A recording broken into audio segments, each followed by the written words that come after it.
నువ్వు ఏదైతే పోగొట్టుకున్నావో, ఎక్కడ పోగొట్టుకున్నావో అక్కడి నుంచో మొదలుపెట్టు. ఖచ్చితంగా వచ్చి తీరుతుంది. కానీ నువ్వు ధైర్యంగా ఉండాలి, ఓపికతో ఉండాలి, ఓర్పుతో ఉండాలి. ఆ సమయం కోసం ఎదురు చూడాలి. ఎదురు చూడు, వస్తుంది. మనం గెలవలేము, మనం ఓడిపోతాం అనుకుంటే ఎప్పుడు ఓడిపోతానే ఉంటాం. ముందు ఓడాలి. ఓడితేనే నీకు ఆ విజయం నీ వెనకాల ఎందుకు ఓడిపోయాం ఏంటి అనేది నీకు తెలుస్తుంది. ముందు ఓడిపో. ఓడిపోయిన ఆల్రెడీ ఓడిపోతాం. ఓడిపోవడం అంటే ఆ ఓడిపోవడం కాదు. ఆల్రెడీ మనకి దెబ్బ తగిలినా, జీవితంలో ఏదైనా ఓడిపోయినా సరే దాన్ని మళ్ళీ మనం బయటపడడానికి ట్రై చేయాలి.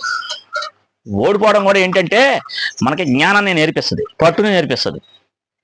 ఎలా బతకాలి, ఎలా చేయాలి, అది పనైనా జీవితమైనా ఇంకా ఏదైనా సరే. మనిషి ఆశాజీవబ్బా, ఎలా అయినా బతికేస్తాడు. కోరిక ఉండాలి, తపన ఉండాలి. ఇది చెయ్యాలి, ఇది సాధించాలి అని కోరిక తపన రెండూ ఉండాలి. అవి లేనిదే నువ్వేం చేయలేవు ఇక్కడ ఈ భూమి మీద. ఎవరైనా సరే భూమి మీద మనిషి అనేవాడు ఎవరు చేయలేరు. కోరిక అనేది ఉండాలి, తపన ఉండాలి, గట్టిగా సంకల్పం ఉండాలి, ధైర్యంగా ఉండాలి, ఓర్పు ఉండాలి. మరి అది మీలో ఉందా?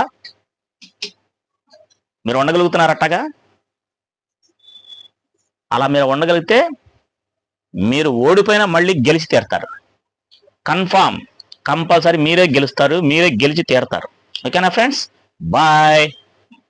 నచ్చితే ఒక లైక్ చేయండి ఫ్రెండ్.